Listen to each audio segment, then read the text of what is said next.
really focus on the customer journey and really think about your strategy and how your product helps people out there and how it solves their problem out there, and find the product market fit, understand your customers. I think that's still the number one thing. Psychology, buyer psychology is still the same as it was 10,000 years ago. Hey everyone, welcome to the Cashflo Kings Podcast, where we help e-commerce CEOs and executives to make more money, save more money, and maximize their profits. Today we're talking with Daniel Budai about e-commerce retention marketing and how that increases your customer lifetime value. Welcome, Daniel. Hey, hello everyone, and thanks for listening. Yeah, we're excited to have you, Daniel. I get the honor to introduce you. Let me tell you a little bit about Daniel and his background. He helps e-commerce companies with retention marketing through his agency, Budai Media. His team has worked with over 200 e-commerce companies, generating over $100 million in extra revenue for his clients. His unique retention marketing strategy combines email, SMS, Messenger, loyalty programs, and even physical mail. He's also the host of the Ecom Show podcast. And when he's not helping e-commerce companies grow, he enjoys traveling, running, or drinking an Americano in a small cafe with a book. That sounds like something I like to do as well. Yeah, I'm a huge fan of Americano. Espresso is just too short, especially in Europe. You can enjoy an Americano versus just shooting down an espresso, right? Exactly. Well, awesome, man. Well, why don't you tell us a little bit about Budai Media and what you do and who you serve and what makes you different than other companies out there? Yeah, sure. So actually my story starts as a uni dropout. I guess it's quite common in this space. I studied geology for 6 years, actually, here in Europe. And I wanted to work in the petroleum industry. Actually, my thesis was about the oil fields of Texas and Gulf of Mexico. So yeah, but I didn't find any jobs in the end. I remember oil prices dropped just in that year when I graduated, So I just looked around just how to make some money, I was very young and I wanted to travel, and just enjoy life a bit. So actually, I ended up on Upwork, this freelancing platform. I tried many things like video editing and then design and then copywriting, and I ended up as a copywriter. Basically, if we fast forward this whole thing, I started getting bigger and bigger projects. I started hiring other copywriters. We turned into e-commerce and we started specializing into email marketing first. So basically, we became an email marketing agency focusing on e-commerce. This was around 2018. Then we turned into retention marketing. And nowadays, actually, we also manage ads and the website of e-commerce companies. Now it's, we work only with 20 clients, actually. So we capped the number of clients last year because we want to focus on multiple marketing channels and their overall growth. And that's really, I would say, it needs a lot of energy and focus. So we capped the number of clients. We really try to grow these 20 brands now, basically. So that's where our focus is. And 18 people in the team now, 20 clients. I think it's a really healthy ratio, only physical e-commerce. But I would say our DNA is still retention marketing, email marketing. That's where we started. That's where I started. And unlike many agencies who focus on ads first, acquisition first, I think we are really strong on retention and email marketing and how to build long-lasting businesses, not just churn and burn the customer list as many brands they do. That's great. So a boutique agency, hands-on, high touch. Definitely. Yeah. I always say we know AI well, but we don't rely on it. So tell us about your ideal client or perfect client. What does your best client profile look like to work with and get the most out of your agency? Oh yeah, that's a great question. So I would say typically they are 7-8 figure businesses in terms of annual revenue. They definitely want to invest into growth. I would say aggressive growth. So they are okay to invest time and money into this. And I think they also accept the fact that this requires time, resources, their energy, their team. So it's not just that, they outsource everything and that's it. They just forget the business and marketing. So it's really a work together, I would say. And as I said, physical e-commerce products, ideally consumables and visual products. So most clients, they are in apparel, fashion, supplements, home decor and furniture. Actually, I would say jewelry in the lower ticket range. So not like a Swarovski or, right, a Rolex or something. Yeah, exactly. Mostly these clients, and we usually work close to the founders or the marketing manager. So I would say with the C-suite, not just, I don't know, with some freelancers. Or I think we try to really impact these businesses on a high level and multiply their numbers, basically. That's great. Gotcha. You mentioned retention marketing. For people that don't know what that is, can you maybe explain what that is and how do you get a return on investment from that? Yeah, great question. So we started as email marketers with our team around 7 years ago. And then email is still not dead, for sure. That's still the biggest channel for client or customer retention. But there are new channels and we have to work with those as well. I think SMS marketing, that's something that it has its renaissance now in the US. Just the other day, I talked to a big company and they want some help with messenger marketing. So it's still a thing. And then loyalty programs, that's also huge, especially for larger companies. Physical mail as well. It also has its renaissance now. And I would say all of these marketing channels, they work together. And besides, we also do a regular data analysis for our clients to analyze customer cohorts. We want to understand the average order value, the lifetime value of different customer segments, how to get the most out of these different cohorts and what kind of messages and offers to send to them.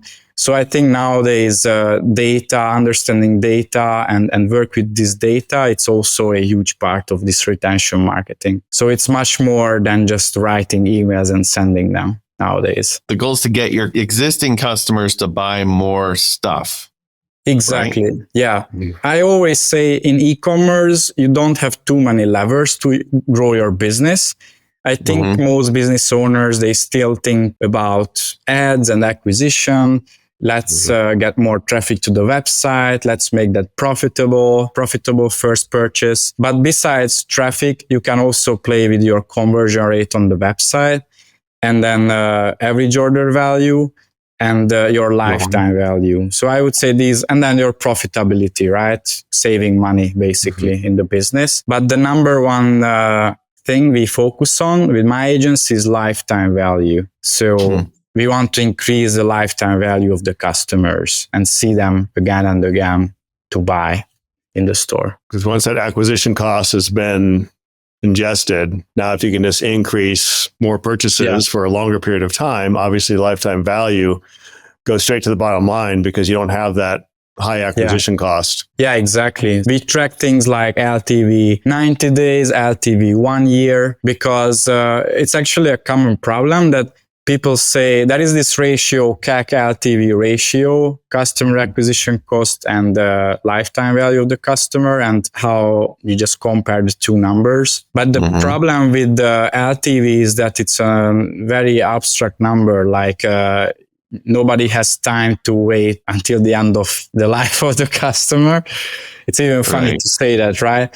So it's very abstract, very figurative, I would say. So that's why we use LTV 90 days, LTV 1 year, and then it's easier to grasp those numbers and compare it to the acquisition cost. And nowadays, we have really solid tools for that, like Triple Whale, Nordbeam, Lifetimely. And those tools, they really help. We can see even differences between Meta ads, acquisition, Google ads, TikTok, all of these, and compare these numbers. So you mentioned email. You mentioned, obviously, retention, LTV. Tell us about personalization and how and why that is part of your arsenal, your secret weapon, and where does that come into the mix? Personalization, it doesn't mean adding the first name tag to the emails. It's personalization, but I think nowadays it's much more than that. I think most people, they know it. Yeah, I think this all goes back to data and using that. Nowadays, tools like Klaviyo, that's our go-to email marketing platform with e-commerce partners. So we use Klaviyo, and it gives you a ton of opportunities to personalize your emails. For example, what's the best sending time to send an email to someone? You can A/B test that, and over time it will optimize the sending time for recipients. That's just one way to personalize the emails. It's not even about the content; it's about the sending time. And then if we analyze these different customer segments, we can come up with different offers as well. For example, we just had this big brand, this 8-figure brand. I think most brands, they give the best discounts and offers to their VIP customers.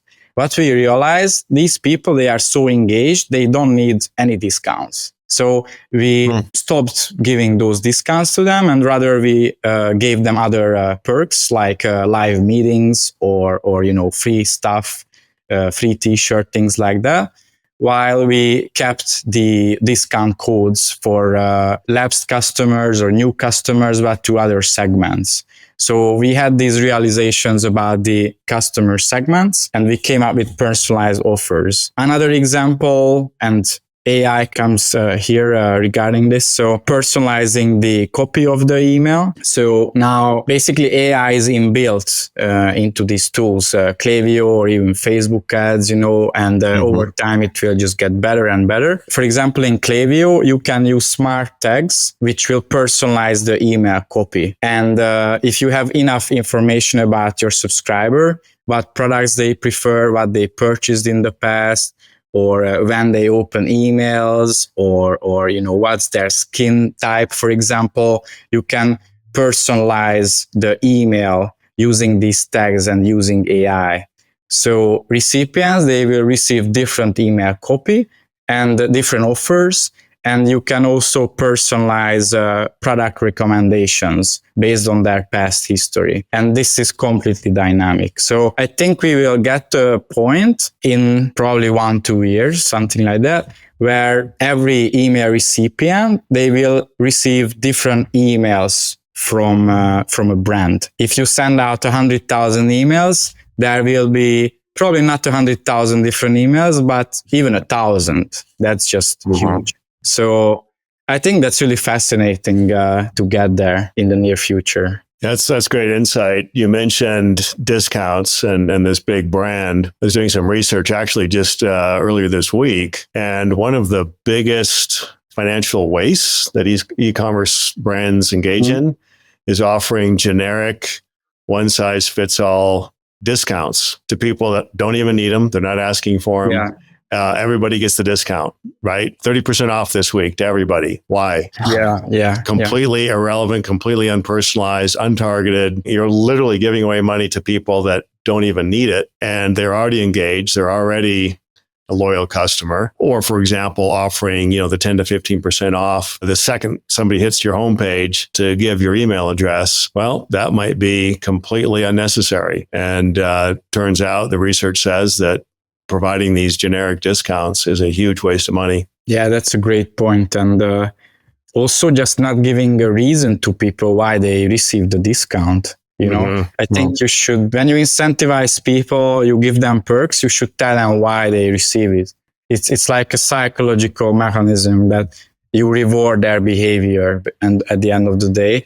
But if you just give them a generic discount, because why not? I hope they will purchase more. If I give them a discount, that's, I don't know, doesn't sound too well. And the other thing, I saw this so many times, so I will just share this. So many brands, they share a huge discount in their ads for acquisition, like even 30%, 40%. People click, they go to the site, and then it says 50% off already. They use the coupon code and then they subscribe to email. Nowadays, we don't have these clients, but we used to have these that, the client asks me why nobody buys from email, because you already gave them 30% in the ads and then the website says 50% off. So what do you expect?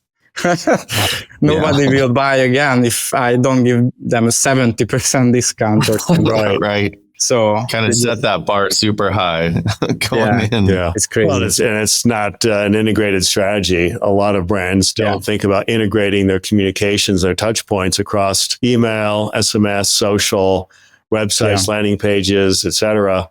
And people get this disjointed experience and disjointed message, which creates confusion and loss of trust in the brand. So having somebody oversee every single touch point to make sure you don't have those scenarios, which is quite common, unfortunately. You got the email team doing one thing, the social team doing something else, sales team doing this, marketing team doing that, webmasters doing something completely different. And it's all a disjointed hot mess.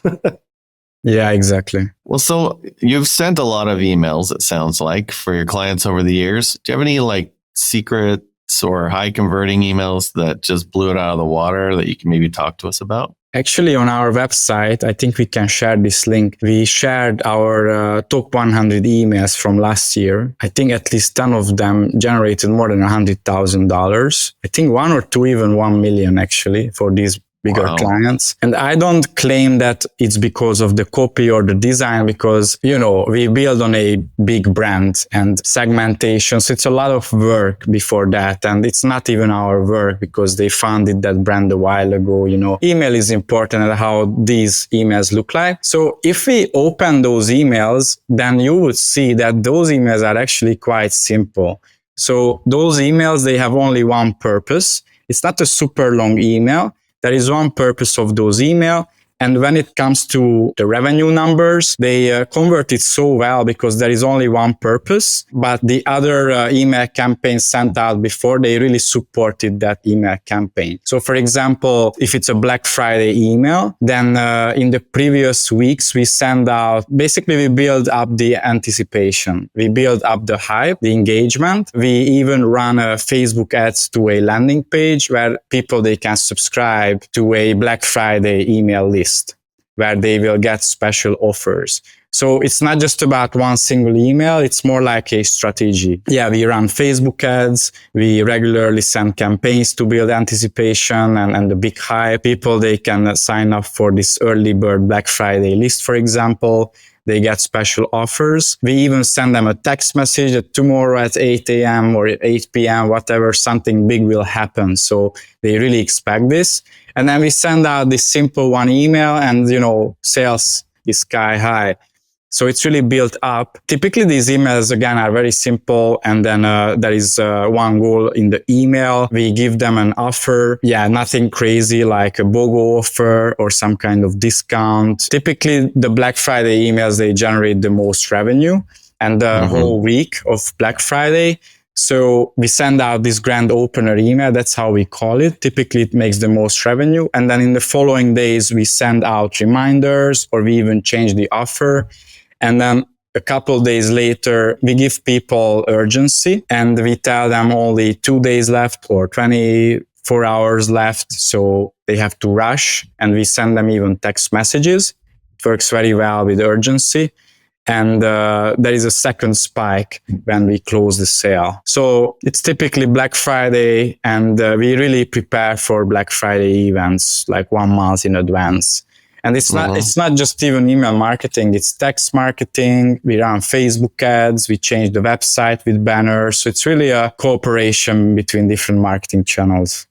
So it almost sounds a little bit like a launch.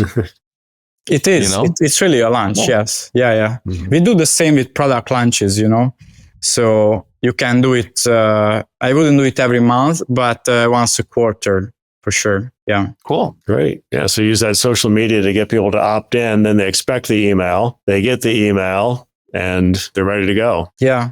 So going back to e-commerce, what do you see as one of the top mistakes that e-commerce companies are making with their marketing? Really just being not only strategic, because I think many founders and marketers, they are strategic enough, which is great. But think about your incentives in your funnel and really think from the customer's point of view and see the customer journey. And I think the easiest example is incentives and discounts.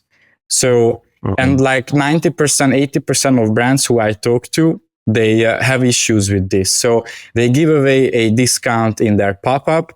let's say, I don't know, 15%, and then the abandoned cart, it's only 5 or 10%, which doesn't make sense. Somebody who is on the checkout and they leave, they are more engaged than someone who just, landed on your site and saw the pop-up after 10 seconds. So just really thinking about this. This includes not just retention or email, but SMS, and then Facebook ads, Google ads, your site. So just really think about it and think about the engagement levels. And when somebody is there, somebody can see your ad or retargeting ad or abandoned cart emails or VIP emails, SMS, where they are in the customer journey, how engaged they are, and what to give them to incentivize them to take the next step. And what is the next step? So I think that's the main thing I can really see. And I guess it's also because everyone is just busy, and bigger teams, they are in silos. That can be a problem as well. I think that's really common, especially between email teams and acquisition ads, media buying teams. They are separated. It's almost like two different worlds. But that's a problem. They should collaborate and talk to each other and think about the strategy holistically. So true. I'm a big fan of integrated marketing communications and having an integrated marketing manager or director to make sure that the PR team, the marketing team, the mail team, the email team, the social media team, everybody is coordinated and sending the same message, the same promotions, the same offer, the same voice, same brand, strategies, brand standards, etc. Because like you say, people get off in their silos and they start doing things that are completely different than another team, and creates disjointed messages. Yeah, definitely. Well, Daniel, our last question, we call it the $1 million question. So what is the one thing that you'd recommend an e-commerce brand do right now to drive the biggest impact? I think definitely invest founders and managers. Invest your time into discovering AI features, staying up to date, knowing the newest stuff, basically, and what's going on. But I would say that don't rely too much on this and don't expect too much from AI now. So especially if you are a smaller business and you don't have dozens of employees and team members, I think it's limited what you can get out of it. So, and then if you are a larger business, I think there is more opportunity there, what to optimize. Yeah, don't overvalue it and rather focus on your strategy and really focus on the customer journey and really think about your strategy and how your product helps people out there and how it solves their problem out there.